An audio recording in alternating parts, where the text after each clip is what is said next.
Hello and welcome to another episode of the Kennel NRL podcast. I am your host, Elmo, very cocky and very impressed with his team. The Bulldogs went out there and did what they do best and dismantled top four opposition.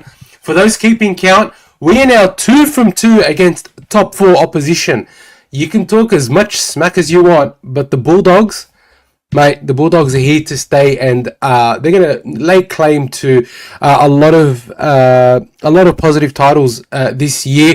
I just want to give a big shout out and a hello to everybody already in the chat. Just going to go sort of from beginning to end. Bill Sam, welcome. Norm Eater, Buffalo Snowy 7, Rhett Langland, Abraha, Norm's there. Maras, welcome. Everyone, welcome, brother. Good to see you here. Look, it's David, welcome.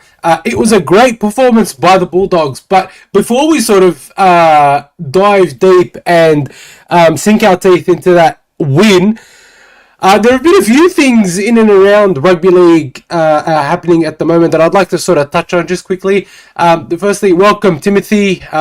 Yes, Dibbo will be here. He is running a little bit late, just got caught up in traffic, so Dibbo will be joining us in the not too distant future. But yeah, look, there are some things I want to discuss. I guess first thing I want to talk about, some big news coming out over the course of the weekend is first and foremost, Tino is set to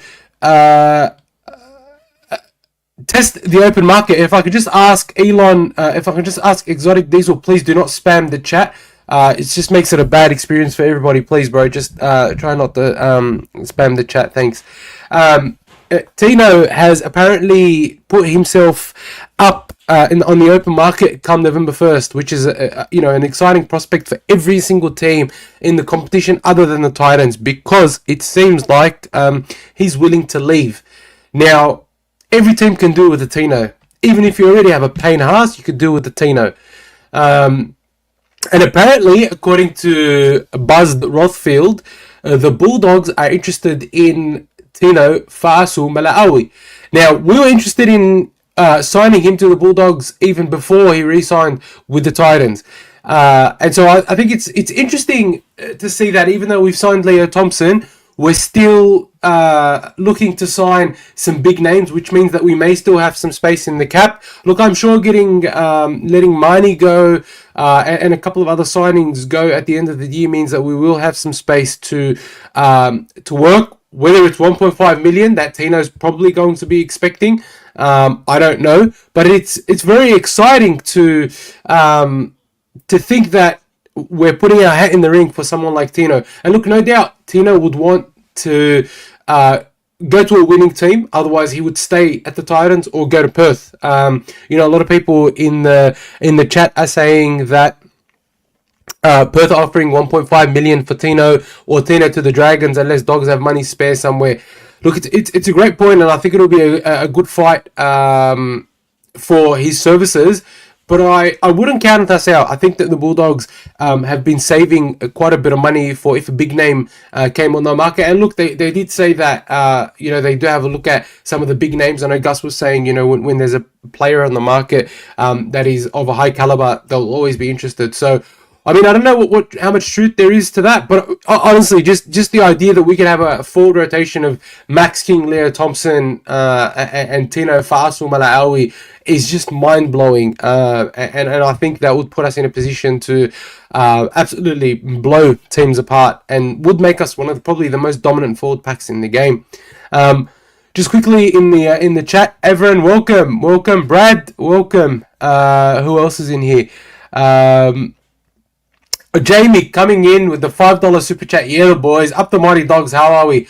We're doing well, Jamie. How you doing? How's the family? How's everyone? It's very exciting to be a Bulldogs fan this weekend, especially after they prove all the doubters wrong because a lot of doubters like to talk shit about the Bulldogs.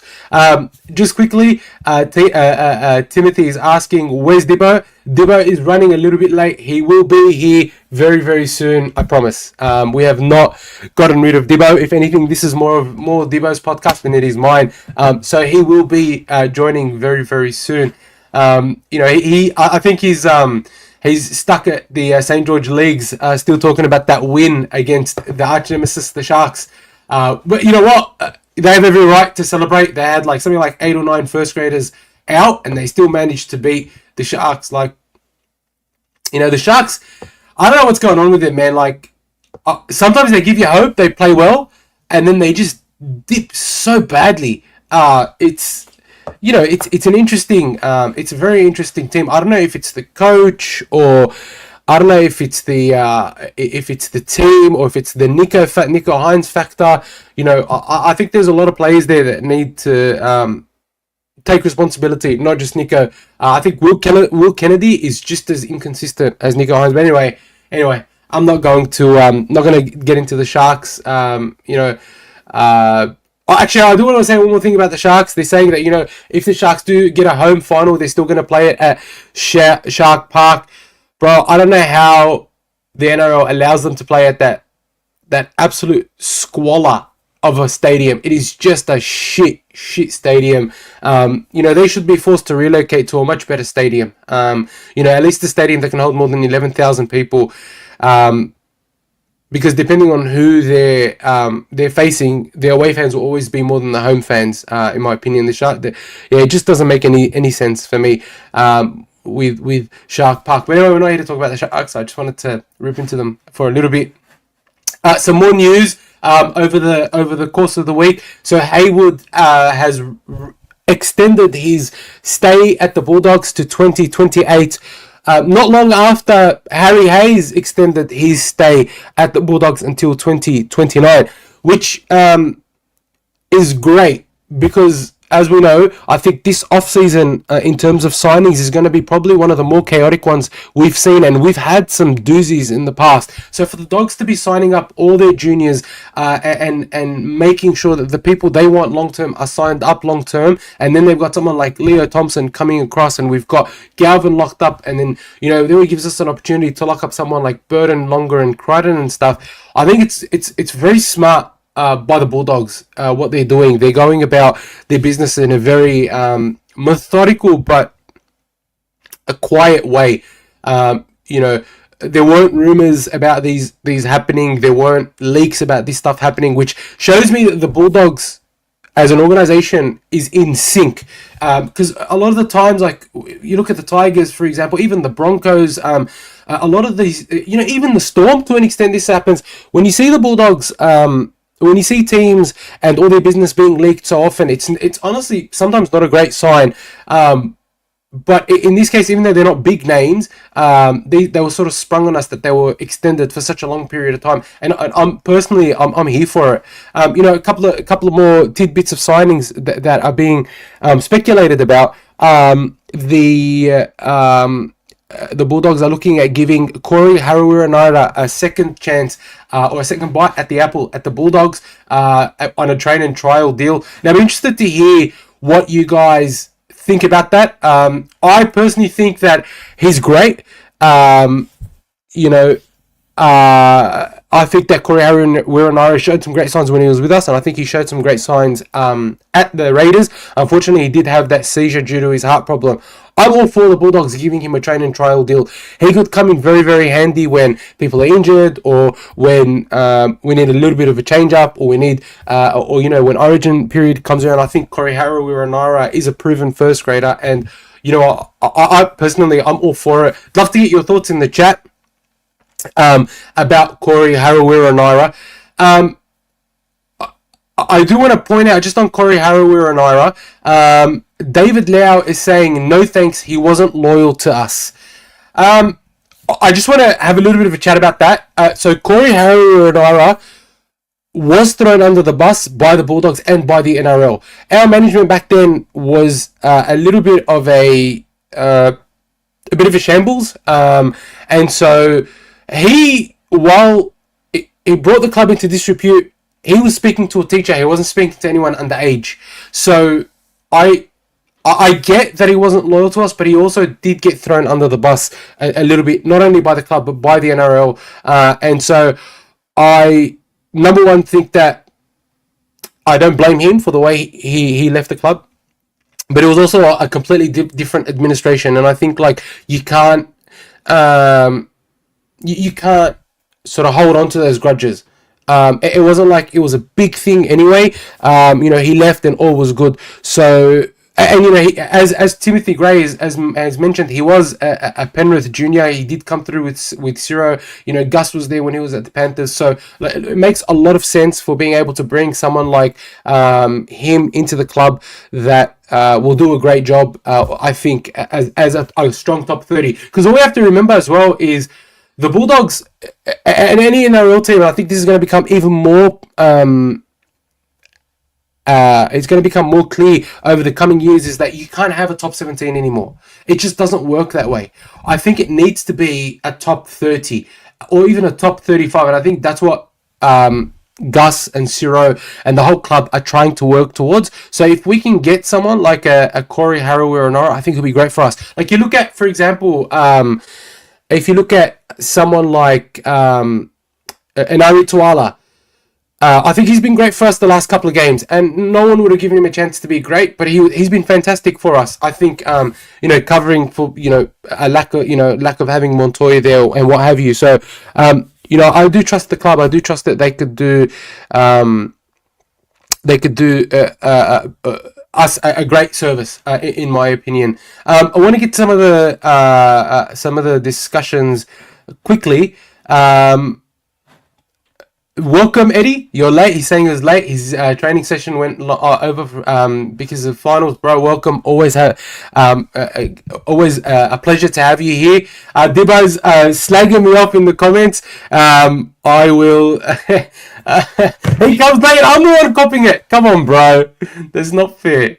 Sorry, guys. Just give me a second while I share the links with Dibbo. But yeah, so I am of the opinion that Corey Harawira will be a great signing. The other one was Sean O'Sullivan. Apparently they're looking at bringing Sean O'Sullivan across. Look, I am a big fan of Sean O'Sullivan. I know that he's got Isaiah Katoa in front of him at Dolphins, but I've always liked the way he played, and only a prodigal talent like Isaiah Katoa could keep someone out like Sean O'Sullivan. I've always rated his kicking game. I think he's got high IQ for footy, and I reckon he'll be a good backup. In case Galvin goes down or Burton is in Origin or whatever. I just think that having an experienced 7 like Sean O'Sullivan, who's not going to ask you for too much money, I think he'll be great to have in the team.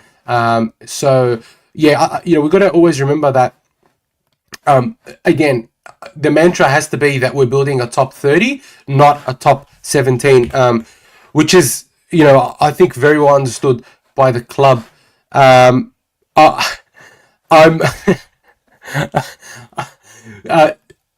Brian 30104 is saying everybody knows Elmo is a camera hog. Dibbo, indeed, I am a camera hog. If you guys do want me to let Dibbo in, give me a hashtag free dib, and I'll see if we can release Dibbo. While I do have you guys there, please be sure to give this video a thumbs up. Be sure to subscribe if you haven't done so already. Share this video with your mates. We love just having the banter and the chat.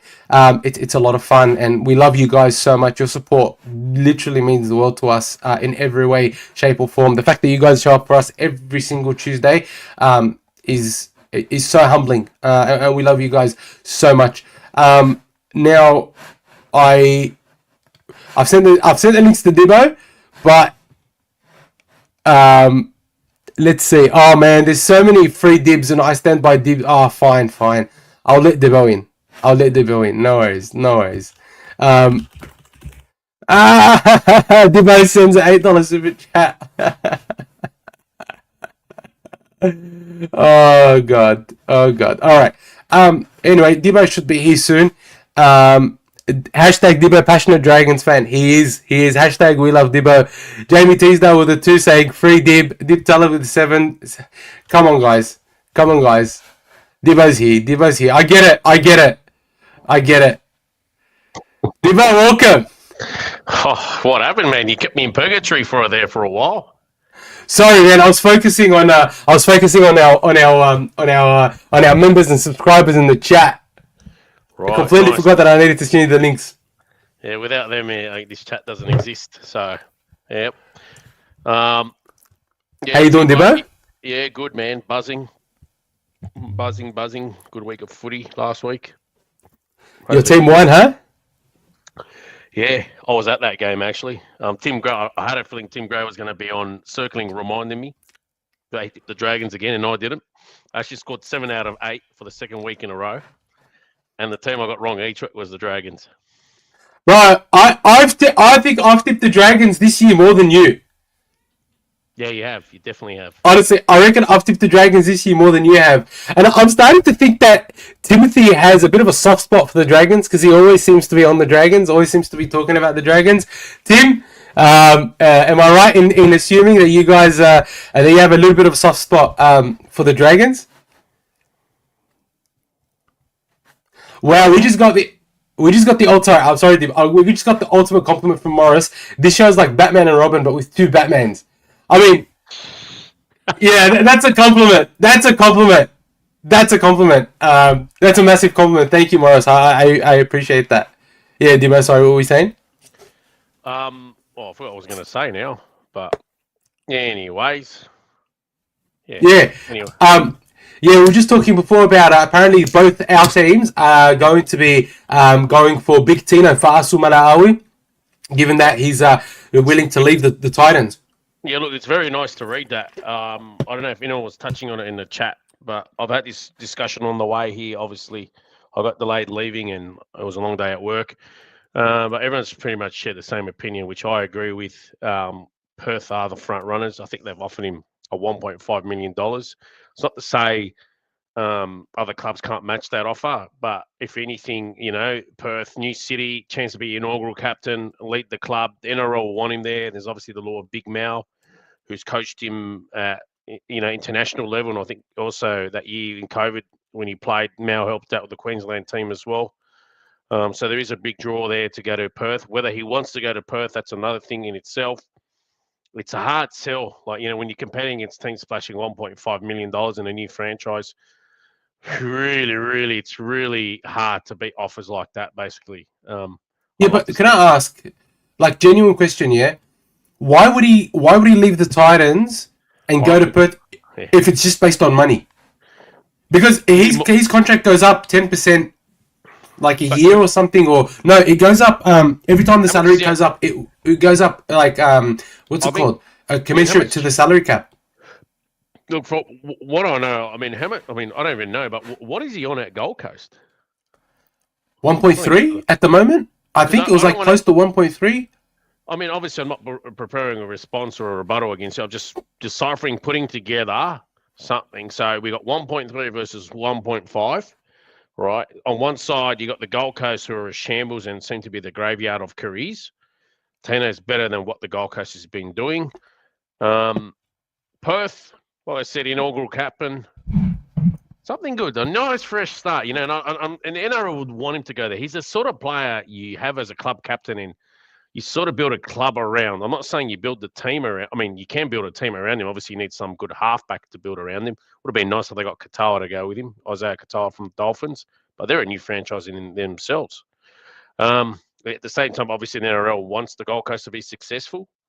So, I mean, I love to see him come to Sydney. I reckon the hardest gig in rugby league is playing for a Sydney side. No kidding. You're in the big smoke. You got all this expectation. You're in the public eye. It's just the weight of, it's the weight of all the fans and everything. It's a lot harder. That's what I reckon. And he's under the spotlight. Exactly. You're in the public eye. You're under the spotlight, and there's all history in that. Whereas you go to the Gold Coast, man, you're going to be walking down Surfers Paradise or Broadbeach or some backstreet cafe. Yeah, sure, everyone might give you a slap on the back, but that place is just a relaxation town. There's There's really no expectation there. Yeah. Like most people from the Gold Coast ain't from the Gold Coast to begin with anyway. You know, like just like I don't know. I just yeah. Anyways, and then where's Perth? Who's going to know you in Perth? It's like Melbourne players. I think Elmo must have dropped off, so it's all me. No, I'm here. I was just putting it. So we're just trying something out so that it makes it easier for us to create shorts. So when one of us goes on a bit of a monologue, I like to just try and have the single video so I can create shorts from it. I thought you were, giving me my own airtime since you froze me out earlier, so you can get your. Hey, do you have a monologue? I'm happy to give you your own airtime. No, look, I agree with that. Like, I think the only question I have is like, what if, for example, Melbourne lets Cam Munster go to the Bears, and they go to Tino. They go for Tino, like, because he started there. Don't forget, Tino started at Melbourne. I honestly wanted him to leave. I didn't even want him to go to the Gold Coast or even re-sign with them last time. I actually wanted him to go back to Melbourne. Do you remember him in purple? Man, he looked formidable those first few years, and then he went to the Gold Coast. Still formidable player, but I was just like deadly Tino for Melbourne and for Queensland. Oh, he was a menace. Remember him at Melbourne? What a menace! He got to play the role of the menace or enforcer. And he was so young as well, so he's grown so much. So imagine what he would do. Now he's got without having to carry the team. Yeah. I don't know. Look, it's a great discussion. And look, to be honest, I'm glad that the Dragons. I think it's great that the Dragons actually going to go after a forward like Tino. I think it's great that the Bulldogs are going to go after him. I reckon there's going to be 16 or 17 teams going after Tino. You know what burns me? In rugby league, they're so behind. Like in the AFL, you get a new team, but all the established sides are pretty much almost an equal running to sign the player. Like what does he have to be entitled? What is the expectation? Nah, he can't go to Canterbury or St George. He has to go to the Gold Coast. I mean, he has to stay at the Gold Coast or go to Perth. That never happens in the AFL. Never. When the Swans got established, I mean, not the Swans, sorry. When the Gold Coast Suns got established or the GWS Giants got established, you know when, there was expectation, for example, let's see, who was a superstar playing at the time? Buddy Franklin. You think, he has to leave Hawthorn and go there? No. Only happens in rugby league. Instead he went to another established team in the Sydney Swans. Like, why always in rugby league they think, he can't go to Canterbury or St George. He has to go to Perth Bears. I hate that. Honestly, I do. Let them basically, just build a well-balanced roster. What's their salary cap going to be like anyway? Look, I agree with you. Is there any I'm not sure.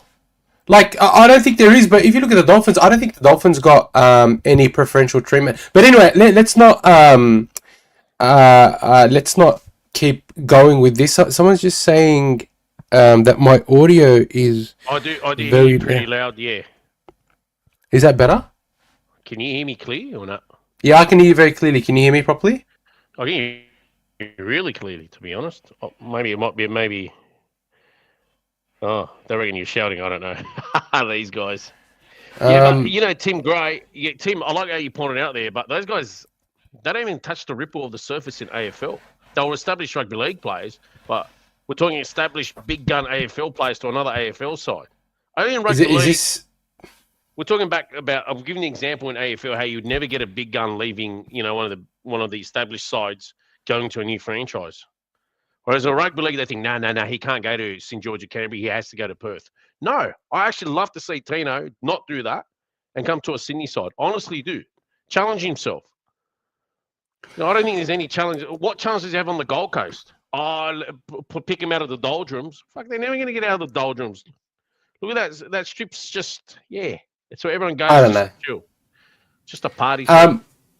No, I'm with you, but there's money. It's a big thing, but it's interesting. It's going to be a big merry-go-round. Like Adam Ibrahim's asking, Elmo, what do you think Blake Wilson will end up? Unfortunately, it seems we're getting rid of him. He's declined the Eels twice. Look, I don't think he will stay at the Bulldogs for too long. I think that they will end up letting him go because if you look at, he's behind Inari Tuala, he's behind Montoya, he's behind Jethro Inakama, and so. If he's that far down the pecking order, you would think that he would go to another team. It would seem like he's going to another team. I don't know why my audio is louder today. I really. I think I've deciphered it. It's because you're on a microphone, not a headset. Were you on a headset last time? No, same exact setup. I'm really not sure what's Is going there a on. microphone volume in your settings? Anyways, Anyway, Kate Dykes, he's had a bad injury run, but he's a very talented player. So that could be a very astute, good signing by the Canterbury, as long as he stays injury free. I mean, I really feel for players that look like they're going to be gun, and then injuries get in the way.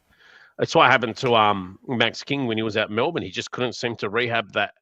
Was it an Achilles injury? Wasn't it a calf? I think it was a calf. It was a battle. It just couldn't seem to.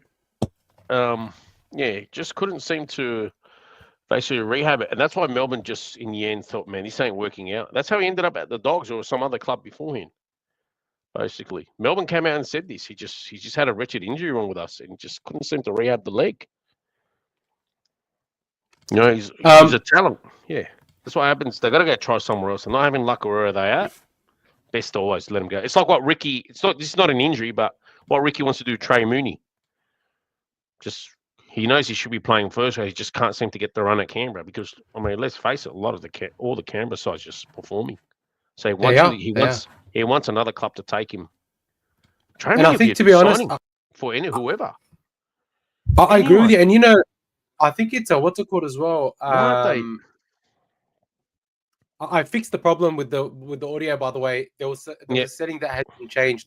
But thank you. Look, with that, I actually want to start talking about the Bulldogs and Warriors game. I do want to review the game. I think that there was a lot of very, very positive things to talk about from that game, and I think some of it is being lost in the media. And so I'm going to Dibbo for a minute just because I'm going to monologue and I want to just talk for a couple of minutes and then I'll bring you back. So wrong person. Let me solo myself. So here we go. My honest opinion is this.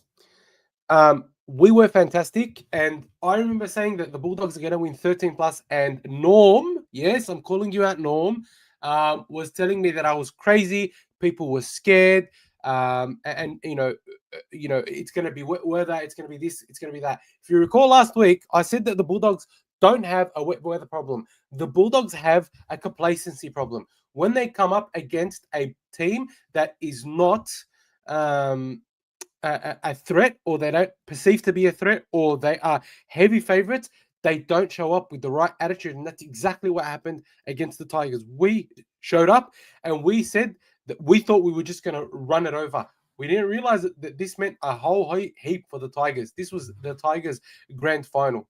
Now, the Bulldogs proved the doubters wrong on every single avenue, right? We can't play in the rain. Tick, we played in the rain. We can't beat a top 4, top 8 team. We didn't beat a top 4, top 8 team. We annihilated a team that's been in the top 4 since round 7. So it's not like this team just got into the 4 or, just got into the top 8. They've been in the top 4 since round 7, and they did not look like winning. In fact, I think the score flattered them. I think that they should have been, we should have probably won that game 40-6 had the weather not been so bad. We were that far ahead of them, and the level of class that we had above them is crazy. Now, again, people are going to say, oh, the Warriors had, had injuries, or the Warriors had this, or the Warriors had that. Look, people will never, ever give the Bulldogs their due. People will never ever give Bulldogs their credit because we've come out of nowhere. We were the laughing stock of the competition. Now everybody's looking over their shoulders at the Bulldogs, and no one wants to see you succeed. And that's fine. That's fine. But the Bulldogs, and especially the fans, need to know that the Bulldogs are a top 4 caliber team that are a class above all these other teams. Right? Sure, we've had some this, we've had some stat. But the Bulldogs, we're playing finals footy. Against Manly, we played finals footy. We played a full 80 minutes of finals footy. Against the Warriors, we played a full 80 minutes of finals footy. This wasn't a 40 minutes of finals footy or 60 minutes of finals footy. This was 80 minutes of finals footy with Bailey Hayward at 9, who has not played a full-time 9. Yeah, it was his first time starting at hooker. Mahoney only played 16 minutes. I think that is something very, very important to keep in mind.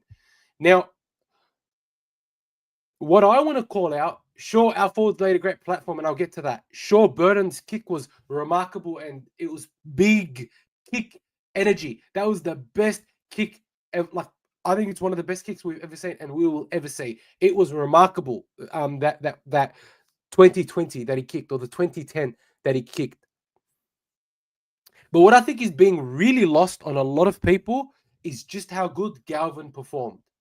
I'm going to go on the record and say that Galvin's performance in that game was close to a 9 out of 10 by Galvin that I've seen yet in any of his games. And honestly, I think I've watched all of his games, right? I've always been a big fan of Galvin. Even when he was at the Tigers, I always felt maybe he was wasted there. I don't know. But Galvin had a great game in the wet. You need to remember, this is in the wet. He forced 3 dropouts. He threw some great cutout passes to set up 2 or 3 tries, even though he's not going to get the try assist for.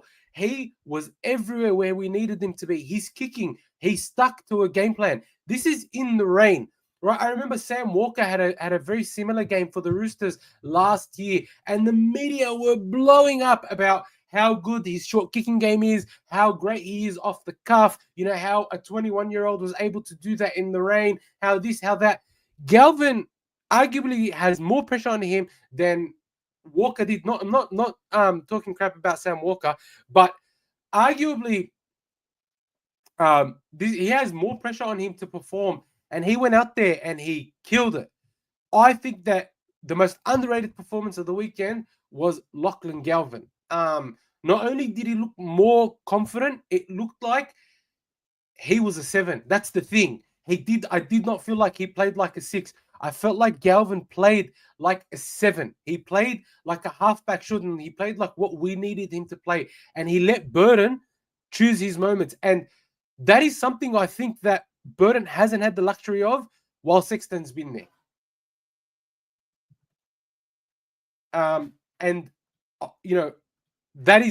That's what I thought about the game. I thought that the most underrated performance in that game was Lachlan Galvin. I'm interested to hear your thoughts in the chat, but Dibba, I'd love to hear what you think about what I just said. Yeah, I actually I did tip the Dogs. I think we both did.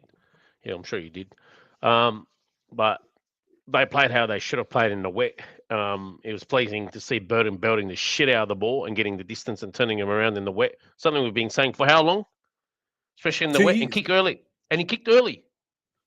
Belt him, turn it around. Man, that guy kicked that ball, I think, before it even bounced, 60, 65 meters. Yeah, that's right. And there was water all over the ball as well, so it makes it heavier. Then there are 60, 65 meters. That is, I think that's pretty sure it's the biggest 40-20 I've ever seen. It was literally, no kidding, about a 20-10. It was a 2010. It went out just before the 10-meter line. Yeah, I think it went from, literally, he went to go kick it on the 20. He probably kicked it on from the 22 and landed on the 20. And then if you remember at the time, I sent you a recording or a message straight away. Yeah. Fuck, I must have sent a recording and a message straight out to like 5 different groups saying, I fucking told you. I shouldn't be swearing here. But that's how he should be doing. On dry turf as well. I can't believe it. Like, belt the ball. Why doesn't he do that? Anyways, you could tell the boys really wanted to play in the wet because they played with good ferocity, good intensity. They played a smart game. They didn't sit there and be passengers. Remember all those big losses they copped? It's like they were like piggy in the middle, stuck, pig stuck in the mud or something. This time they just played with purpose. They were organised. They weren't shitting themselves and looking at each other. What do I do next? No, they made up for it. You could tell they really wanted to own it, And if you read the media reports in the week, they were, and it came through Cam Sorrell. He said the boys want it to rain. So, but I'll tell you what, they backed their mouth through their actions, basically. So, great performance. Galvin, I thought, had his best game in Dogs colours as well. Great performances all around from the whole team. The wingers did their part. Warriors on a slide, like a worrying slide, And I started saying this when they started losing troops, and they lost Tanner Boyd again. No, hang on a sec. They lost Tamari Martin, Tanner Boyd's replacement, so they get Tanner Boyd back.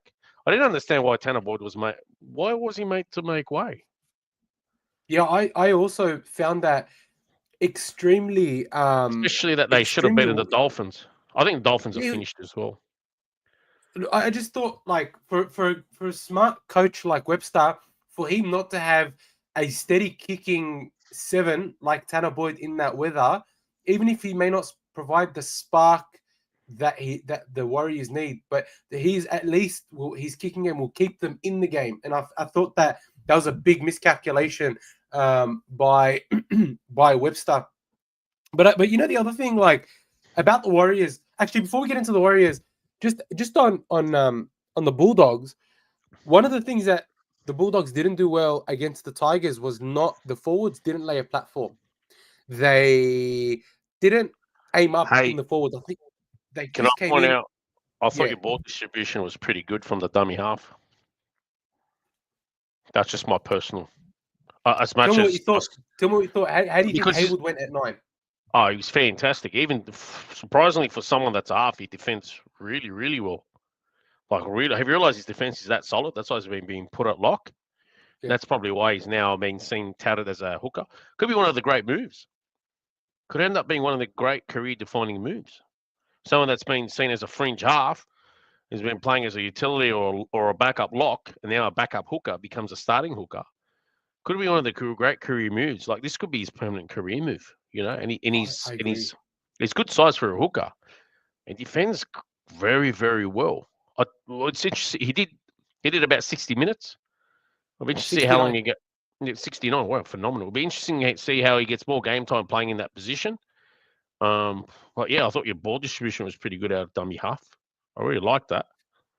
Interesting to see how this goes for the next month, basically. And it's something you touched on earlier today. Is red money? If this guy keeps going well, is red money in our best 17? That was a good take. It's a good question. Honestly, it's a good topic you brought up. Like, there's nothing wrong with that. Anyone ridiculing that is just should not watch rugby league. It's actually a good one. Easy in our best 17. Very good take. It's something worth watching for the next few weeks, especially the I Dogs think, like, perform. yeah, because I think, like, when you have Man there, he could cover that 9 if we need to in a desperate move. We've got Hayes, we've got Salmon. Like, these guys are utilities that can play multiple positions. That I think that's the first thing. But the other thing is, like, if you're going up against a big forward pack like the Roosters, for example, or let's say up against even How are we the looking this Storm, week? who have it, right? Well, Canterbury's game. What day is Canterbury's game? Friday night, Couldn't they have it a weekend? So I can get, what time Friday? 8 p.m. The Dragons are at 6, aren't they? They're Yeah, across the ditch anyway, so I can probably yeah, watch. they're in Oh, yeah. I'm just thinking. Friday, finish work, drive straight to the city, go dinner at Surrey Hills. Perfect. Straight to the game after. I'm Yeah. just So, planning like, my Friday. yeah. Is there tickets still available for Allianz? I'm assuming there would be. It's only the Roosters. They don't have the biggest fan base. Imagine they didn't have a good stadium. They'll be lucky to get 5,000 people to their games. If I had a good stadium, like, give me a good stadium and I'd go every week. I still go every week with a shit stadium at Cogra, but yeah. I've just put up a poll asking if there's a place for the team for a place in the team for Mahoney. So for me, I'm actually like, voting no. I ain't hiding what I'm voting. I'm actually going to vote no and just honestly, I'm actually going to throw Hayward in the deep end and roll with it because it now gives you the luxury of having another big forward on the bench. I want to see this go. If it falls flat on his face, there's still 4 weeks to the end of the season. Easy. Option, just bring him back in. I'm with you because Mahoney played 16 minutes, right? Mahoney only played 16 minutes. And so I know there wasn't a lot of pressure heaped on Bailey Hayward. And so it would be interesting to see how he responds to a game where there is a little bit more pressure. But I'll tell you what I realized as well is I thought there was a little bit more variety in our in the distribution of the ball this week as opposed to when Mahoney was there. Look, the problem with me saying all this is I have a massive soft spot for Reid Marnie. The problem, like the great thing about Reid Marnie was he came to us when we were literally down in the dumps, and he led the charge when it came to aggression. He led the charge when it came to attitude. He led the charge when it came to defensive resolve. You know, there was a point where he's averaging 55, 60 tackles a game. And so for me to say he has no place in the team, especially when we're sort of on the cusp of a great finals series, I feel dog. I feel a bit scummy because, like, No, I feel like you know what? It could be all the difference between a prelim. Who knows? A prelim and a grand final. look, I'm with you. Like having an extra forward on the bench, whether it's Tilly It's an ex. Tupanua, It's an Jack extra Todd. attacking. He's an extra attacking option as well. Haywood. Yeah, that's right. As Channel E has mentioned. How many times have you seen Ben Hunt play hooker? I know he's playing in the good lineups, but the service out of dummy half is just phenomenal because he's actually a half playing in the hooking, and he actually plays hooker better than he plays being a marquee half. How many times have we seen that over the years? You know, we Yeah, saw that's it in right. the past. In the past, for example, Andrew Johns would have to slot in that hooker for New South Wales and Australia. A move I couldn't exactly understand, seeing he got named the team of the century. But I mean, he had a really good halfback, but then he came out of dummy half. It was just phenomenal. Him out of dummy half would just see things. We're going blind, or he'd just sell a dummy and go between the markers, or he just rock it out of dummy half, or throw a quick cutout pass to the left. You know, like the service out of dummy half is so paramount. So paramount. Everyone thinks Ogre's just there to tackle and do 60, 70 tackles and sit there bogged in the mud. No, there's Couldn't be got to be a further from the more truth. attacking threat. I'll tell you something about Reece Robson. His attack stagnated this year. Oh, His big defense time. is always great. Like he ran it less and less. He was less effective this year than last year. I like what they're trying to do with Haywood. He's got a month to get it right. If not, money's there anyway. 100%. I love that thinking because, like, the other thing is like, I'm going to back what it myself and go, no, he's not going to be in the team. excellent. Yeah, look, see. I asked the question today because what I started, like, I was thinking about this even on Saturday night. I was like, okay, so if Tilly Tupanua is due back next week, one person has to go. Who is the person we can afford most to leave out? Look, the good thing is there's a few we know we can leave out, but I mean that's another option now you can leave out. How good's that? Yeah, no, but if you look at our bench, right, Mahoney, Hayes, Curran, Man, you cannot leave Man out. Man adds so much to our attack in that sort Who's of your middle starting period of lock? the game. Is Salmon your lock? Salmon is starting lock. Look, I'd toss out Man and Mahoney, and I'd bring in Tupanua and Saluka Fafita or some other big prop that that can probably have a late season surge. Hey, do you know what I would do? I know this That's sounds just me. No, it's a great shout. Do you know what I would like? What I'm starting to believe may even be an option is you get rid of Salmon, you get rid of Mahoney, you start Curran at lock because I know Curran can play lock. You're thinking Right? good now. Yeah. Right? You start Curran at lock, I right? hate Use him him off the 80 minutes bench. wherever you need him. And then you He's have so wasted.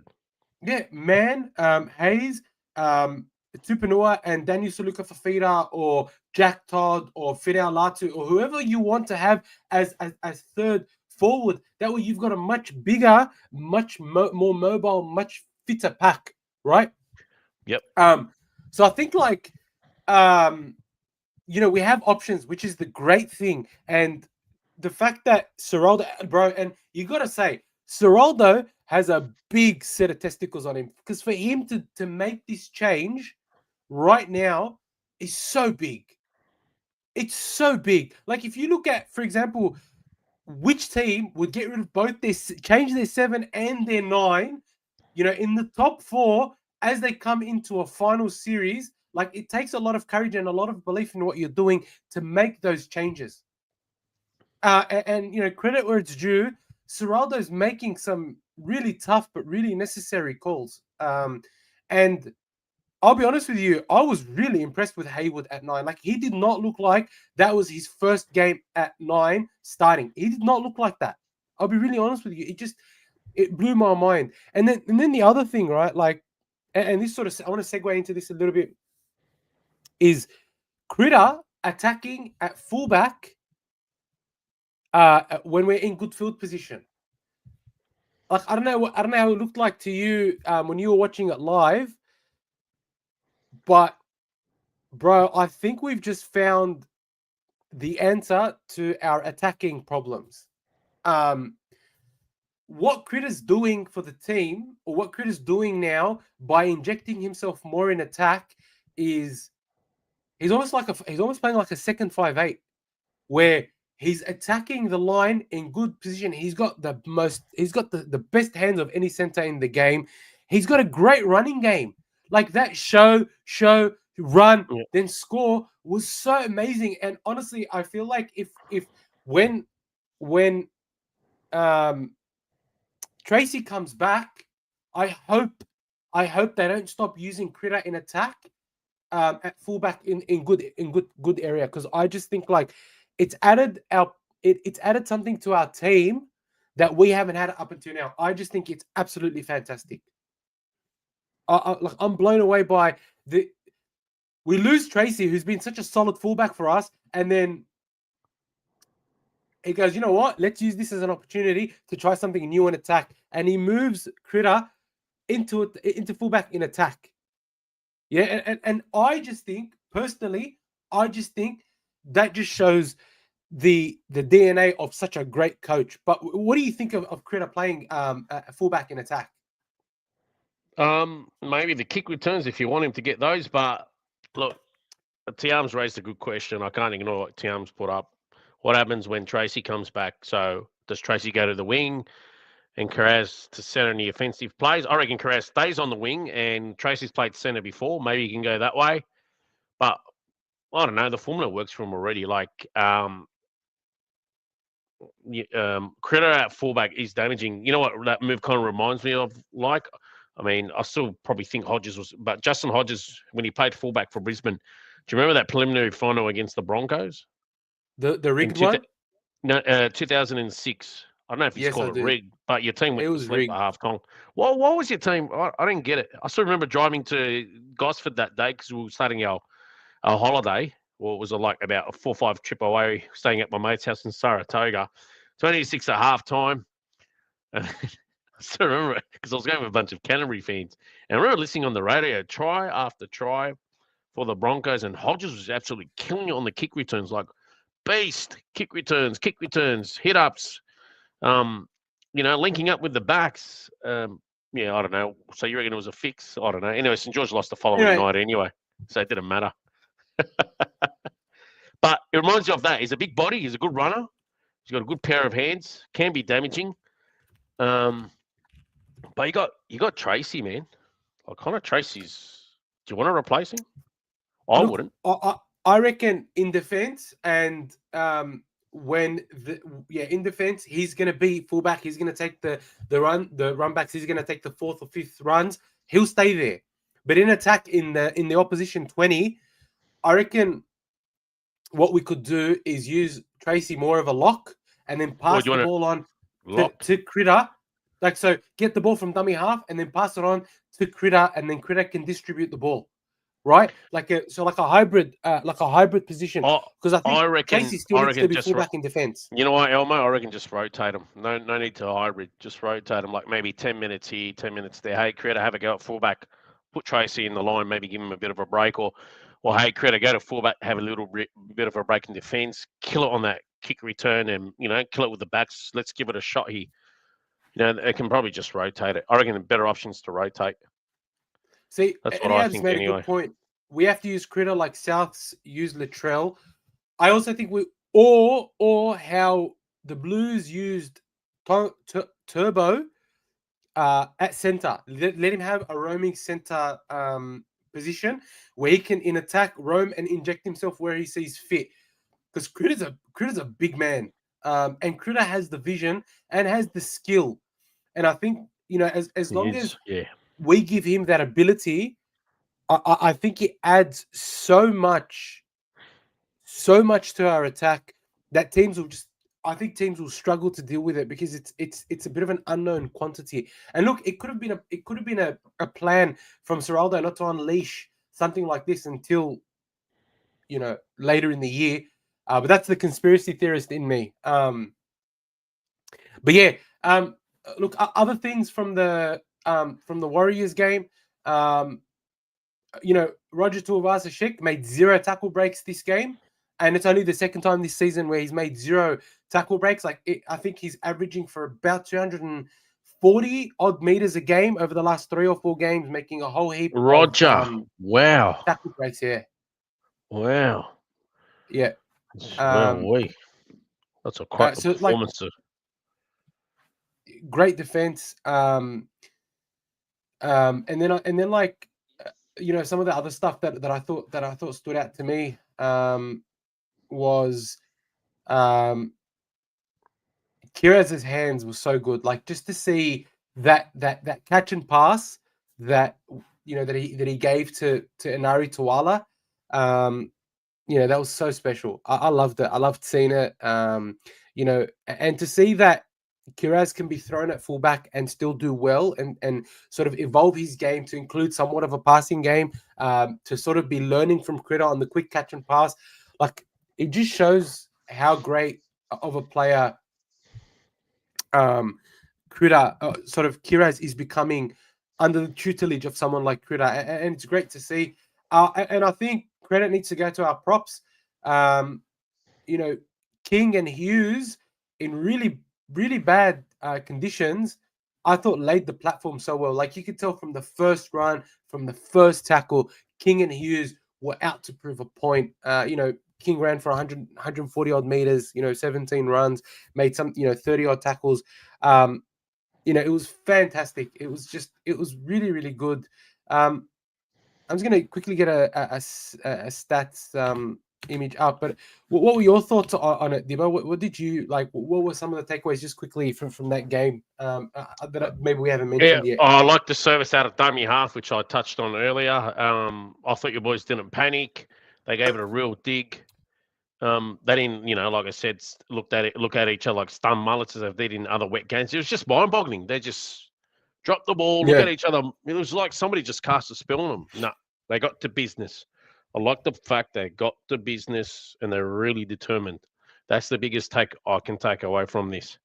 They got to business. And I mean, they got to business from 1 to 17. That even your wingers didn't come out and do, anything stupid. They kept their width. Tuala got a good try out wide because he kept his width, as did Renakama. Again, patiently waited. That's great, yeah. Yeah, they played their role. I mean, Kiraz in the wet didn't try to overplay his hand. I thought he had a decent game at fullback. Didn't set the water light. I thought he didn't try to overplay his hand. Played safe, did his role, and he showed with the scoreline. I just thought they were really good. Like, they got through most of their sets. I mean, it's near impossible to even get near a perfect completion in the wet. But I thought they were really, really well. Like the Harley did. They didn't do as much errors as everyone you're expected to do in the wet. So I'll give them credit for that. That was pretty good. Just one stat that stands out for me: only 13 missed tackles the whole Fantastic. game. Yeah, Fantastic. That in the wet, 13 missed tackles is remarkable. I was really, really impressed with their discipline. Like, really good. They wanted it. That's the sort of discipline you want. Because you know what? Everyone thinks it was a tricky game. It wasn't an easy game. Like, you've had it against you, and they're a fellow top 4 side. It was a tricky game. They should have won against the Gold Coast last week. I mean, not the Gold Coast, Redcliffe. Sorry, Dolphins. Dolphins, yeah. They should have won again. I know they're missing troops, but they're a top 4 side. They're desperate for a win, and you guys obviously had do it a torrid time in the wet this year. So pretty good. The result was not in doubt. I thought, very good performance. Three tries we plus. dominated from beginning to end. Yeah, 3 tries plus. Very good performance. Very good. All right, excellent. Now, again, I think that we, Dibbo and I called the 13 plus. I thought Dibbo said he was going to be a little bit closer, but their tries were fluky tries. So I think I said 8 points, didn't I? 8 or 10 points, Dogs, something like that. Anyway. Like that. But look, either way, I think it sort of shows that the Bulldogs at their best are actually quite intimidating for all teams. And it'd be very interesting to see how we come up against the Melbourne Storm and the Panthers. But before that, we're facing a Roosters team that put 64 points on a really, really bad Dolphins team. Like a really bad Dolphins. That was, I'm actually shocked that they were so bad. I think the Dolphins are done. Look, I hope they're not done. But they were really bad. And some of the tackles they were missing, it didn't make sense to me how they were missing the tackles. It's like they just sort of stopped after they got bitched by Spencer Leniu. After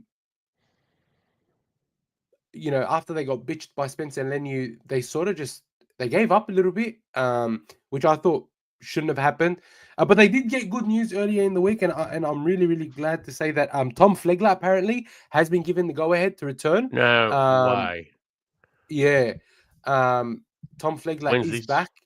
Next He'll be year? back round 1, 2026. So I'm really happy for that. Great to see him back. In the competition, he's been out for a long time. It's sort of heartbreaking. I think at one point he knew he was going to retire, and so for him to stick it out for so long and then be given the Oakley to come back, good on him. I hope he makes a really, really, really healthy return and shows everybody why he was sort of one of the premier props in the competition. So, he's that. Look, it also showed that they did miss Herbie Farnworth. But to be honest, doesn't matter which player you're missing. You lost 64 to whatever it was, 64 to 12. That's really poor. Like, you can't blame missing one player or whatever for that, especially given though you played the week before against the Warriors. So there was something there that obviously went wrong. I think that's ruined this season. No one's going to take him serious. Everyone's going to grow in confidence playing him now. Oh, yeah, look, the Dolphins are broken now. We can score 60 on them. They've broken them. Yeah, that's it. They're done. I'm telling you, Elmo, they are done. I reckon they're going to miss the top 8 now, because I was prepared to say maybe the Warriors might slide out of the 8 or even Brisbane. But I think it's the Dolphins that are going to slide out of the 8. And I'm just to see how the Warriors go this week, because the Warriors slide to another defeat. And obviously, good day, John. But and other teams are getting desperate for wins and starting to string wins together. Wait, I'll tell you, I still expect Cronulla to be in there, and I'm starting to think the Roosters deserve to be in there, not Manly. So get lost, Manly. But I'm just thinking Warriors and Dolphins I'll be looking at closely after this week. So I think the Roosters are going to get a little bit ahead of themselves. I don't think that it was a good indicator of where both teams are at. I think that this was one of those games there. You sort of got to write it off and just look at next week. So I don't think I'm going to write the Dolphins off just yet. It was a bad loss, but I want to see how they come back them off. Against the Broncos. Roosters showed they're desperate to make the 8. They are more willing than the Dolphins. The Dolphins were at home. I think the Dolphins are done. They can't even be taken seriously anymore. Yeah, I'm not saying you're right or wrong. I'm just saying that I just want to see one more game from the Dolphins up against the Broncos, because it's a grudge match. It's at Suncorp. I think it'll be a good game. And depending on how they respond to that game, will for me sort of dictate whether the Dolphins are written off or not. Besides what's Herbie? the halfbacks?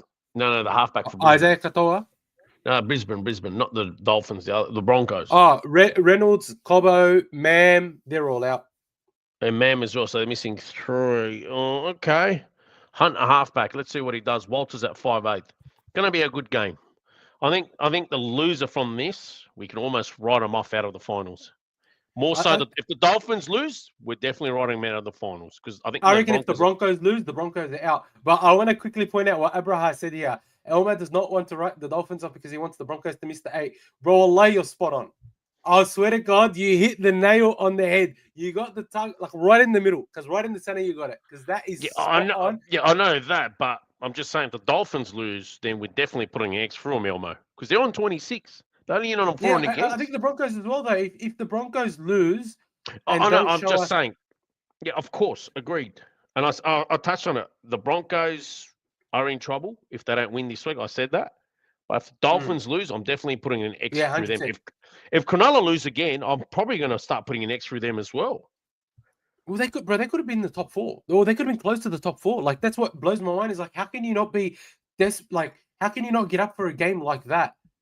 And the thing is, it's not like, sorry, it's not like they lost by 1 or 2 points. They actually lost comprehensively. I didn't think it was even close, and the ref was trying really hard to give it to them. Like, he was trying very hard to give them the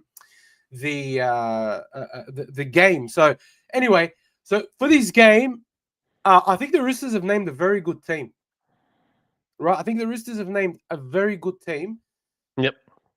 Um, Only Sia Wong missing. Siwa Wong is missing. They do have a couple of others out. Let me just check the NRL casualty award. But overall, I think that like Nafahu White has been great in the middle for them. I thought Victor Adley when he starts has actually been quite good for them. I expect Watson to start on the bench and Iolu to start at 9. Overall, though, this will be a tough game for us. I'm going to It's check not the one weather. that it's raining. Oh, oh, hang on a sec. It's starting to clear up on Friday. Oh no, hang on a sec. That's on the coast. Coastal, I think there's showers still. Yeah, okay. It might. Well, it's going to be a wet surface. Good game. Going to be a cracking game. It'll be a great game. I do think that the Bulldogs will be up for this. I think because this is not a this is this 4 week we're 4 weeks out from the finals now. The Roosters will come primed, and the Bulldogs know, especially after the Roosters won by such a big margin, that this is not going to be a walk in the park, right? You know what? And again, Yeah. the Bulldogs, it's all about complacency. It's all about attitude. It's never about rain or talent or anything. I think it's definitely all about 100%. It's all about the attitude. If the Bulldogs prime themselves for a big game, that this is a top 8 clash, they will show up and the Roosters won't stand a chance. If the Bulldogs play for 80 minutes against the Roosters like they did against Manly and like they did against the Warriors, the Roosters won't come within 12 points of the Bulldogs. My only concern is the attitude, right? And Abraham makes a good point. That we did beat the Roosters last time in the rain, and we were losing 14-0 at halftime, right? So it was a comeback win. I think the thing about the Roosters is they thrive in broken play. Tedesco is the best when he's in broken play. If we can kick early like we did against the Warriors and make sure our line speed is quick, just like it was against the Warriors, I reckon the Roosters have got nothing in them. I reckon the Roosters won't get near us. That's genuinely my honest opinion. They've got young halves. We've got Burden and Galvin, one young half, one experienced half.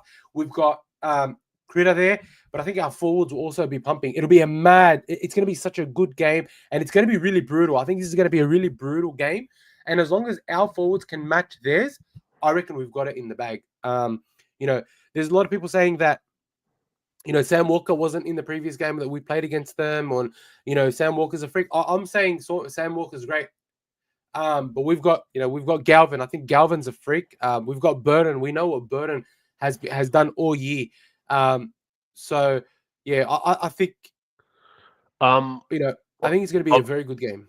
Are you going to tell us about the Dogs lineup? Because I'm seeing Connor Tracy in jersey number 19. If you want to elaborate on that, what's happening with this side, or what can we expect? And Saluka Fafeti's the 18th man. So what I think will happen is Thursday at 7 p.m., sort of 25 hours before kickoff. I reckon Jethro's going to drop out. Kiraz will move to the wing, and Tracy will come into fullback. Yep. I also think someone's going to drop off from the bench, and Sitili Tupanua will come onto the bench. I don't know if that's going to be Reid Marnie. But I can't see Tupanua's name in the 22. Is it possible to name him from outside? Yeah, it is. As long as it's 24 hours before. Oh, so you can change it. Yeah, 25 hours before. Yeah. So you can come from outside the 22. I thought the 22 that week, meaning you couldn't get anyone from outside. No? Unless you had an injury. I'm pretty sure you can. Unless I'm mistaken. But from what I understand, you can.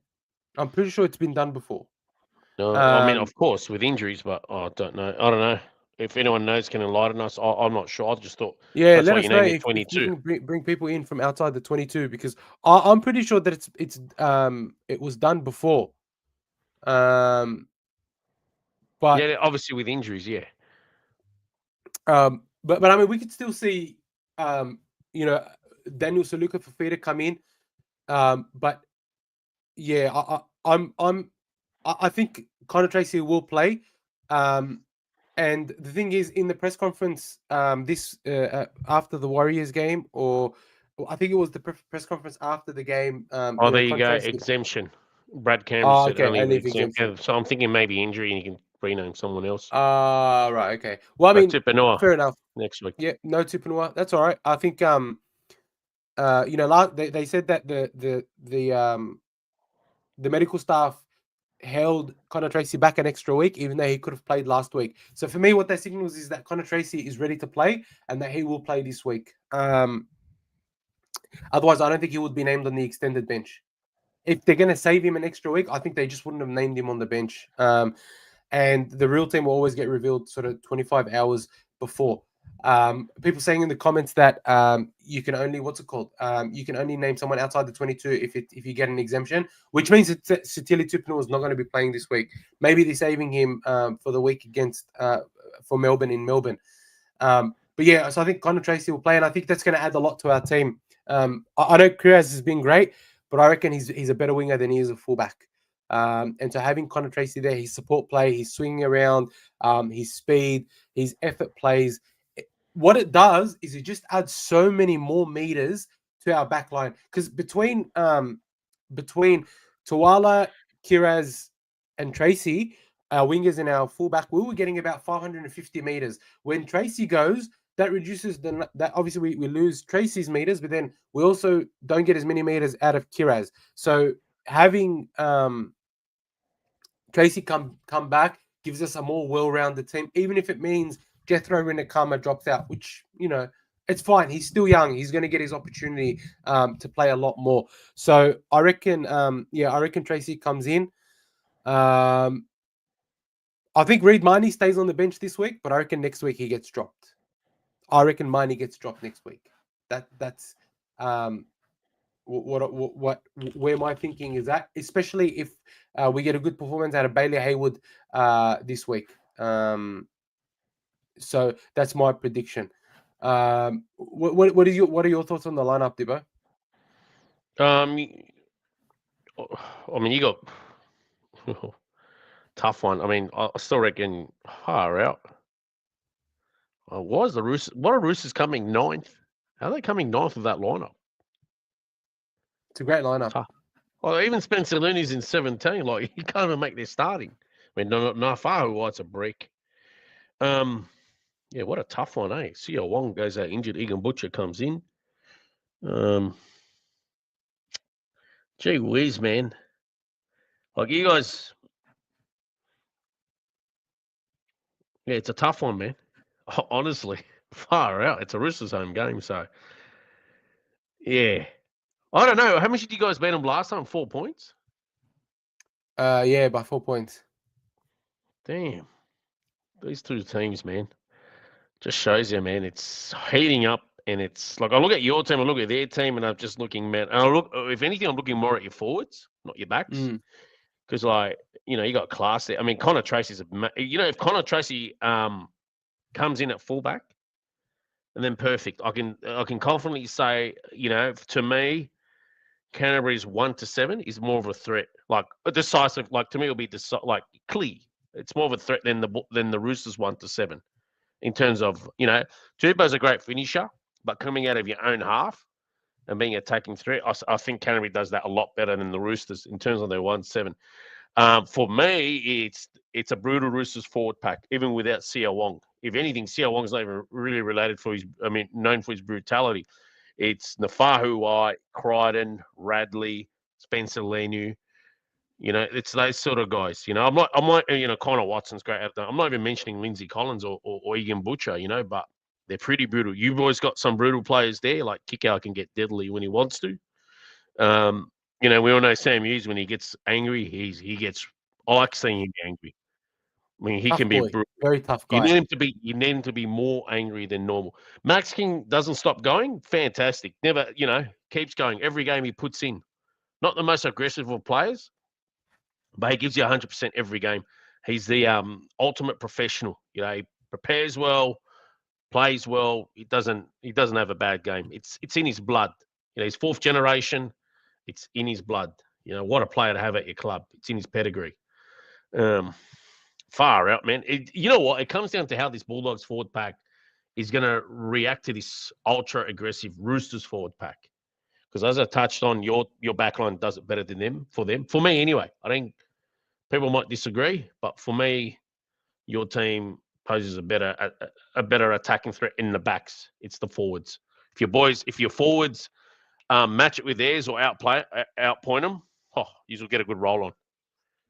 You get a good roll on because your My only backline. thing is we need to be able to control Spencer Leniu. Like last time, No, Spencer Leniu sort of put yep, them on the front foot with his runs. but And I think I know, but you can't just focus on Spencer. I'll just point out Nafahu White.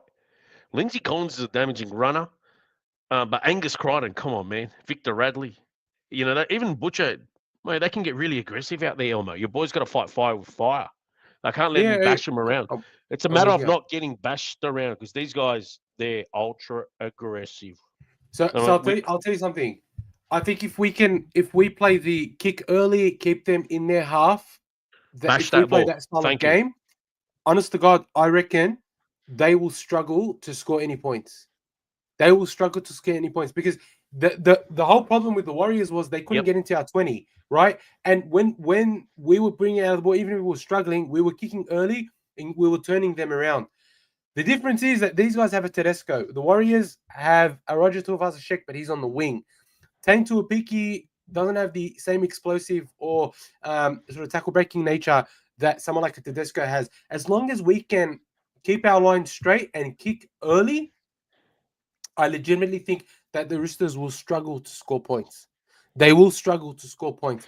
And I don't think it's the points, Elmo. You can't just turn and say after they wallop 64. They're known to score points, Elmo. No, I'm with you. I'm not saying that. No, I'm with you. Right? But so Tiam brought up a good point. He's saying that go on. Roosters are 17th in making opposing teams 20. So they score a lot of long-range tries. Yeah, of course. Which is what I'm saying before. They're very good. They're very good at playing in a broken footy, right? Broken play. That's where they shine. As long as we hold our line, they will struggle to score those points. Remember when we were talking about it's about clashing styles and styles matter. I think our style negates theirs. I think for me, you got to fight fire with fire because I mean they'll still score a good amount of points. I just think if your boys got to fight fire with fire, when I mean fire with fire, their forwards are ultra aggressive, whether it's in defense or in attack. That's what causes a lot of broken play. Great State ever provided that. But I think if your boys can fight fire with fire, and yes, for me, your defense is a lot better than theirs. You get me? But obviously, I just think if you fight fire with fire, you can really put a good score on them. Yeah, I agree with you. And I think early kicking will be the key because if you keep turning Spencer around, you keep turning Collins around, you keep turning Nafahu White around, they're going to have to run back, get back 100%. In line, try and get out, turn them around, get back. I think what that does is it tires them out and it throws their rhythm off. Because what they are good, they're very good on the front foot, but not good on the back foot. The minute you've got the Roosters on the back foot, they struggle. They struggle to get out of their own half. They don't defend well as you guys. So if you guys are getting the territory, you will put on a good score as well. Let's say you can't stop them scoring 3 or 4 tries, right? But I just think their defense ain't all that. And if you get yourself in territory and you touched on it, good long kicks. And no kidding, but Burton should be kicking at least 2 to 3 40-20s a game. No kidding, with a boot like that. Honestly, 100%. That's not a huge expectation. I saw this guy in the wet kick the ball diagonally about 60+ meters on a full, and it stayed low. Can you imagine if you put a good belt behind it? You can kick it early and get a 40-20. I reckon he should be at least doing 2 or 3 40-20s a game. No kidding. Should be going for it. What a weapon to have. We've got to target Mark Naonga Tinawase in the with the high balls as well. Last time we versed him, he dropped 5 balls. He made 5 errors. And you'll do it again. You'll do it again. Just keep going. Just keep going. 100%. This game is going to be exciting to watch. I think. Yeah. If your boys can stick to the game plan, I got them winning by about 12 points. Stick to if I think how they should play and what they should be doing, 12 points. If the Roosters beat you, I'm not going to turn around and say it's a fluke because they do have attacking prowess. I agree. I'm looking I at their agree. lineup and thinking, how are they ninth? Well, if Yeah. they were coming fifth or sixth or fifth, okay, yeah, all right. Because all the team, if they were coming fifth, I'd turn around and say, yeah, okay, Canberra, Melbourne, Dogs, Panthers, they deserve to be ahead of them. And in reality, they should be fifth. They dropped a few games like a few weeks ago. They should have won. Mm. So really, you're playing like a fifth place team. This is a No, great game to they're a have. much better team. Yeah, they're a much better team than the ladder suggests, and I think they've been playing exciting footy. This is a great game to have for both clubs. Yeah, because it's a tough game. really, Very tough game. really, it's a finals game. Like you're playing another finals team, and for them, it's playing a top 4 side. It's a great game. That's what it is. Very, very good game. Of course. Yeah. It's going to be a belter of a game to watch. This is going to be a match of the round. This is going to be. You're going to have a drab game 2 hours before. Trust me, against the Dragons versus the Warriors. It's going to be a drab I reckon it'll be game. a good game. I reckon that'll be a good game. But drab game, but they're not like these two sides. These two sides can bring it. Canterbury's got the defense. They can turn on in attack. They got some good, like Burden's got. You know what? For me, who's going to be your most important player? Burden. Burden. If it's not happening for your forwards, his kicking game's got to come to the fore. I think his kicking game has to come to the fore regardless. I reckon he's going to put up a lot of bombs. Every week. 100%. Every week. What a weapon to have. Yeah. I mean, I'd love to get it explained to us. I mean, maybe he doesn't know us an explanation, but it's like, why? Wasn't this guy just going for getting at least 230, 20? I love, he belted the living daylights out of it. It's like we get lucky to see one bomb, when he belts the bomb and you get it once every month nowadays. What is it? Is his hamstring not letting him? What is it? No, I think it's that Seraldo prefers predictability as opposed to luck, and so those kicks. That's not luck. That's causing chaos. Yeah, that's true. Not a low percentage play. That is. It is a low percentage. It's a much more. It's much lower than kicking long.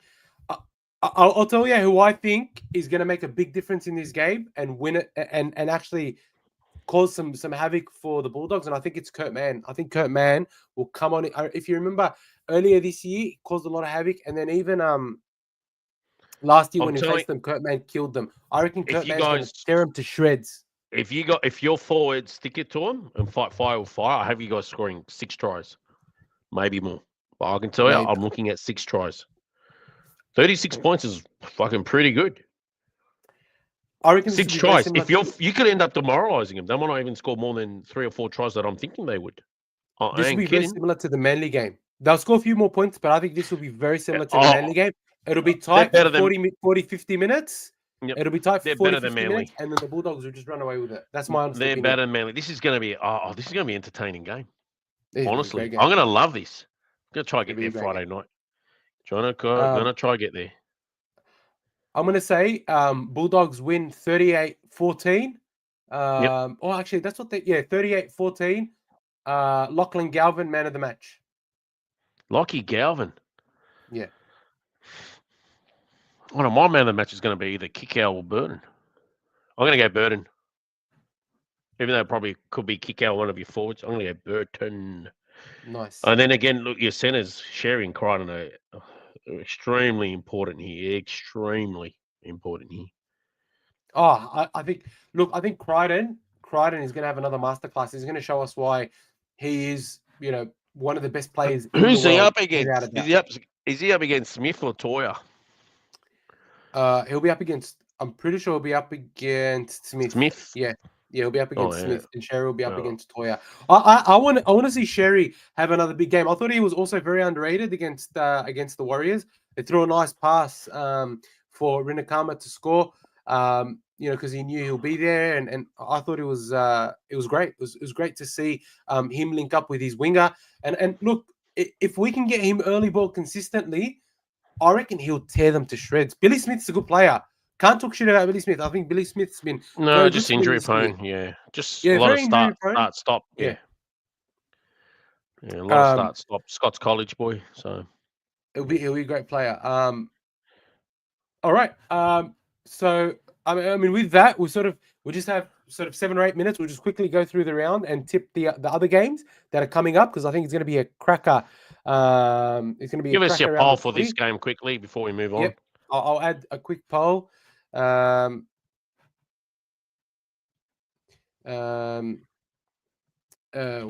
is the result of the Dogs versus Chooks? Dogs 1 to 12.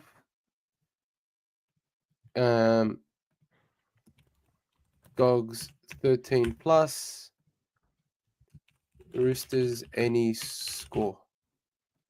All right, guys, I've put up a poll now. Just tell me what you think the score is going to be, and then mention what you think the score will be in the comments quickly. I know Jamie Teasdale has said 42-18 to the Bulldogs. I reckon that's good. Eddie Abs reckons it's a finals feels game. Dogs 20, Roosters 16. Look, I get the desire to be cautious, but I reckon the Bulldogs are going to have a lot more than that. That's my I think honest opinion. Roosters. I'm looking at it now. No one voted for the Roosters. How good for once? That's actually good. Abraha 20 is saying 25-20. Norm is saying 22-18. Bloody Norm told me he was scared about losing to the Warriors, and I'll go, bro, it's going to be 13 plus. Oh, I've gone. Bloody Norm, grow set, bro. Grow a set. Who's the? Someone better went and tipped the Roosters. Look at that, 7%, 1 vote. I've gone the Roosters 36. I've gone the Bulldogs 36 to 24. That's my 12 points. I don't think they'll put 24 on us. But it's a fair shout. I'm willing. I don't want to be coming here. Listen, I don't want to be coming here on Tuesday. Actually, I won't be here Tuesday next week. Explain later, but I don't want to be coming here. Oh, actually, I will be here Tuesday. Sorry, my apologies. I will be here Tuesday. He's already ditching us. No. I got the timings wrong. So thank God it's not adding into my time. But I don't want to be here on Tuesday and they've scored 48 on us. You get me? I don't think they will score that money. But I hope not. No, let's not talk about it. Let's just not talk about it. Next, let's go do the predictions. Tiam's gone 66 to 2 to the Roosters. Love you, Tiam. Bro, I will eat my jersey. Hey, Tiam, no kidding. If that happens, I'll take you to, I don't know, what's a good steakhouse? Six Head? Actually, I'll even better. His jersey live on camera. Tiam, no, hang on a sec. If that happens, Tiam, I won't even take you to Six Head for a steak. I'll take you to Epicurean for all you can eat. Mark my words. All you can eat to the Epicurean at the Crown. So yeah, I think it'll be a great game, but I think the Bulldogs will have this one, in my opinion, very comfortably. Far out, 66 to 2. About to start ranting at him for the next 5. Anyways, let's get our predictions. Tiam is so negative. Tiam is so negative. The Bulldogs perform well. But you know what? He does make some good points. He actually made a good point about Tracy. He did point out. I know we were going about how great credit, but Tiam had to bring us all back to earth. So where does Connor Tracy go? Thanks, Tiam. No. I mean, I'm not saying Connor Tracy goes out, but I think that Connor Tracy you'll be able to have that same plan with Connor Tracy. I think Tiam's just 5'8". Don't forget, Connor Tracy came through as a 5'8". He started as a 5'8" at the Roosters. And he's played centre. I said he could slot into centre as well. Anyways, Jordan, Omo will be a bad wingman at a casino, all in and no ID. Look, look what Tiam's thrown at you. A para jersey for 3 months. Gee whiz. No, we can't. Bro, you couldn't pay me enough to wear a para jersey for 1 day. You want me to wear a para jersey for 3 months? Let alone a minute. Bro, Abraha, no, Elmo has to wear a Broncos jersey if Dogs lose 13 plus. Bro, I would literally, honestly, I would literally rather stop watching rugby league altogether than wear a Broncos jersey. I would never wear a Broncos jersey. Like, almost as bad as a Roosters, as an Eels jersey. Bro, look. How about this, Tiam? If the Doggies win, you have to wear a para jersey for 6 months. Even if the Doggies are in the grand final, you have to go as a Doggy supporter wearing the para jersey. Well, that sounds fair to me. Bro. Anyways, tips. Are we doing tips? There's no way the Dogs will lose. Anyway, let's go. Let's go to the tips. So let me just share my screen. Sorry, very quickly. The draw. So first game is Panthers and the Storm down at Combank Stadium. So Isaiah Yeo is out for this game. Scott Sorensen is back on the bench. Nelson Asafa-Solomona is on the extended bench, but hasn't been named. Obviously, they're missing the Melbourne Storm are missing Hughes. I'm going to say that the Panthers win this one by 8 points. Oh, Pappenhausen is out as well with concussion. Penrith by, you know what, Elmo, 12 or 18 points. I'm with you. I agree. Penrith. I mean, Melbourne's not expected to win this, but yeah, I'm going to go I just Penrith. don't think I like Grant has been good, but I don't think that the Storm have been patchy. They've been patchy. You're right. They've been patchy. Such an open comp. Warriors and Dragons. So Warriors. Who are the Warriors? Oh, thanks. They get all the ins again. Oh wait, who's out? No, so so they get Wade Egan back, which I think is a big in for them. Yep. They do get. They also bring back Tanner Boyd. Yep. But they lose Kurt Capewell and Tamari Martin, right? What happened to Kurt Capewell? I don't know. Maybe hamstring, maybe concussion. Who knows? Who else is? Tamari Martin has a concussion.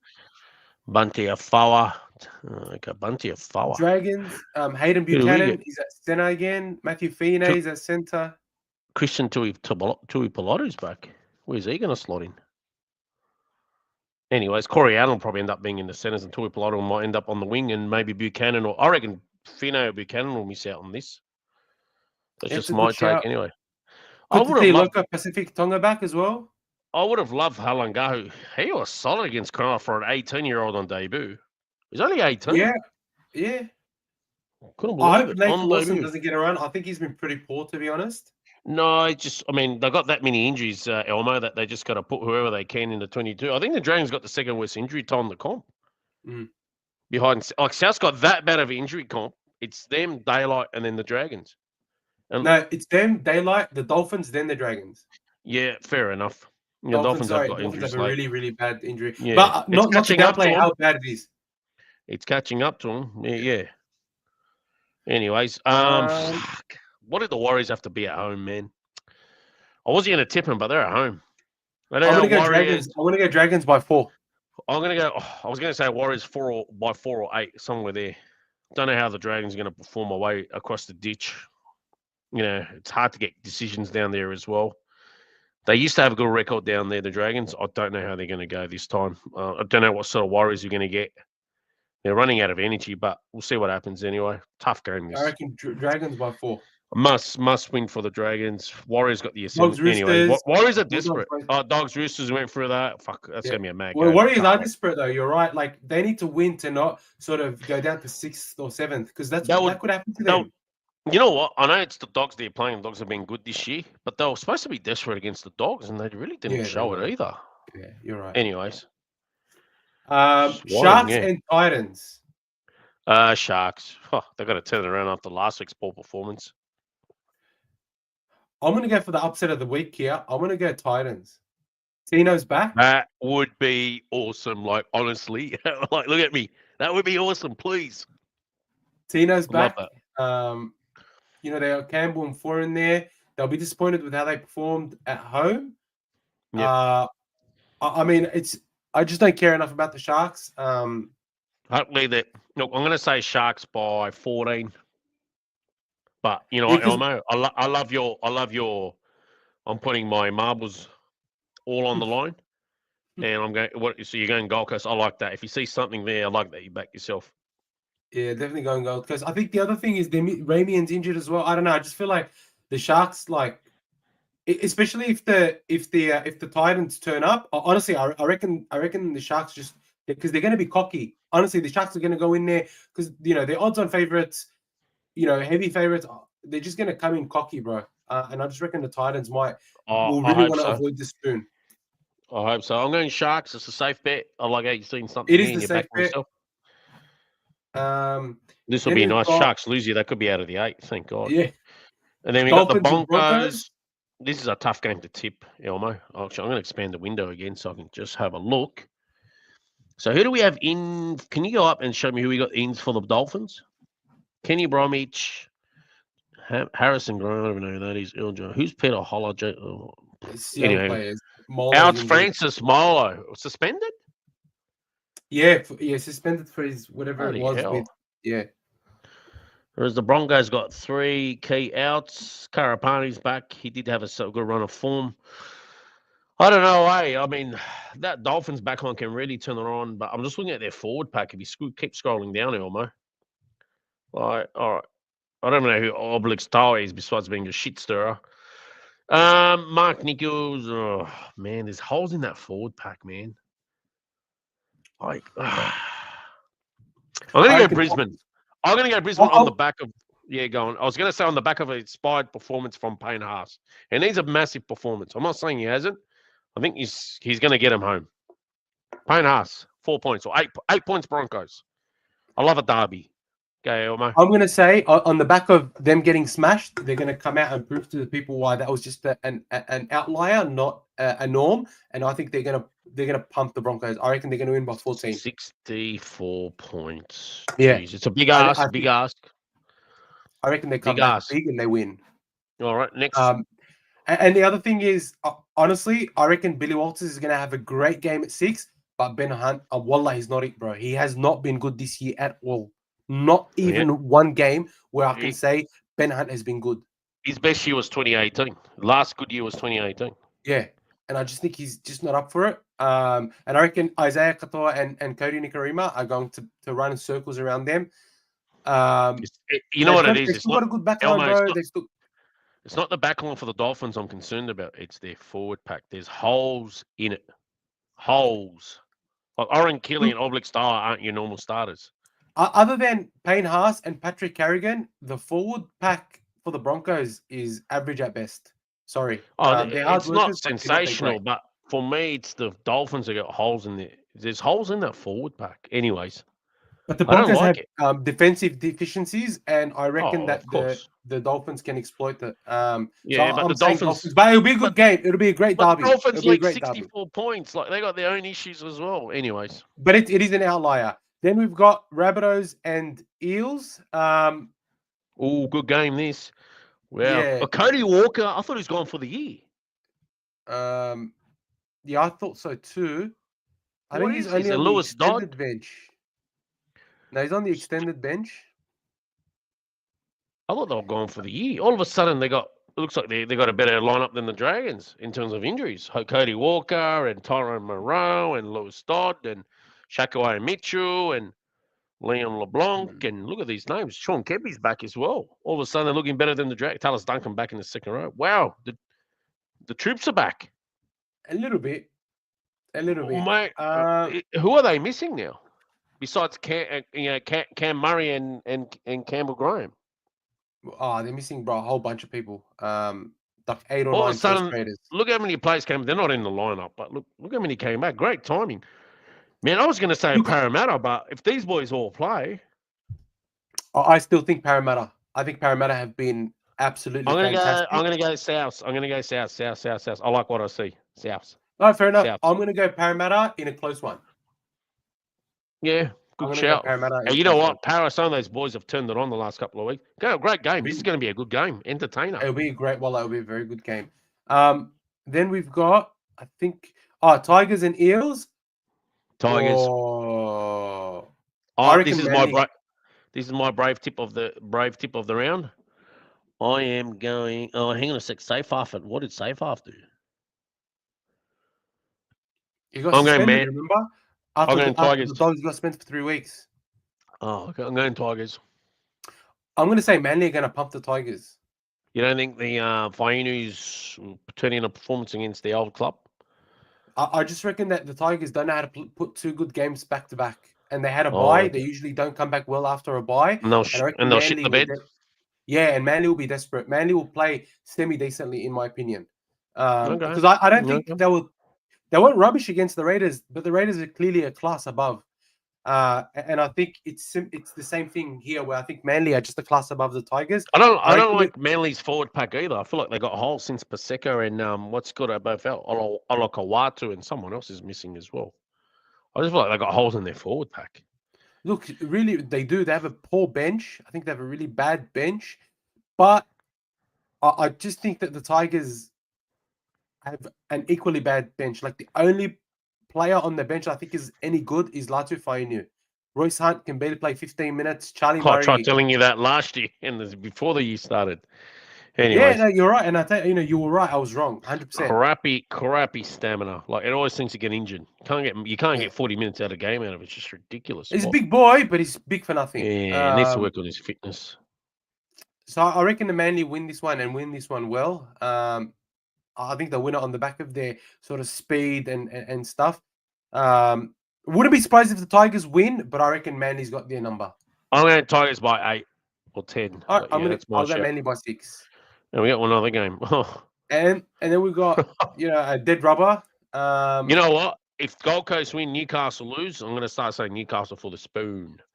Yeah, that makes sense. Who do we have here? Brady Jones, Connor Bolton, Hetherington, Hastings, Schiller.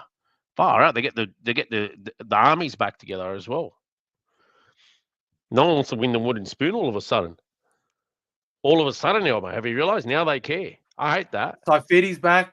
Thompson's there. McEwen's been fantastic. This is my next brave tip of the round, and they're gonna win one. I'm gonna go the Penny Panthers. Actually, who's in the halves? Can I have a look at the Knights lineup? You mean the Cowboys? No, Knights. Connor Voltano. That's a horrible half. Look at that combo. Jack Cogger and Jake Arthur. Yeah. Where's Fletcher? Sharp? He was out for the year after that time when he ruptured his lung. Oh, yeah. I thought he was going to come back. And obviously... I didn't get why he's got... Bro, why the fuck does... Excuse me. Why does Adam O'Brien have Jake Arthur over Jackson Hastings? Yeah, that's what I'm like. Whoa, that is dreadful. What the hell? Fletcher Hunt, what a player. 18 years old? Yeah. I don't know. James Schiller's not even in there. I might have to change my tipping and go back to the Cowboys. I was about to go. They got some cracking players tonight. I don't know, man. They made the finals last few years and just. This is gonna be a stinker. This is gonna be such a bad game. Oh no! You know what? Stuff it. I'm gonna go Cowboys. I had to change my tip. I actually wanted to go Knights, so I saw their halves. Cowboys in a stinker by 4 points. 2 points. Sorry, I changed it. 2 points. Cowboys in a stinker by 2. Yeah, I reckon it'll be like 38-36 or something, or 38-34. Yeah, that's the type of teams. It's going to be such a shit game. Or 8-6. Nah, that means it'll be a good game. I don't think it'll be 8-6. That'll be a trap. All right, guys. With that, we have come to the end of the show. Thank you so much to everyone that has been here the whole time. Just before you go, please, if you haven't given this video a thumbs up, give it a thumbs up. Like, do all the good stuff. To everyone still in the chat, thank you so much. To everybody that's given us a super chat, we love you. Thank you very much.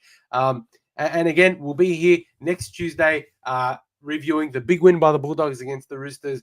If you support the Bulldogs, up the Dogs. If you support another team, screw you, come support the Dogs. But if not, up. I hope your team wins. Unless you're the Broncos, I hope you suffer another 3 hamstring injuries. Thank you very much for that, and have a great week. See you, gents.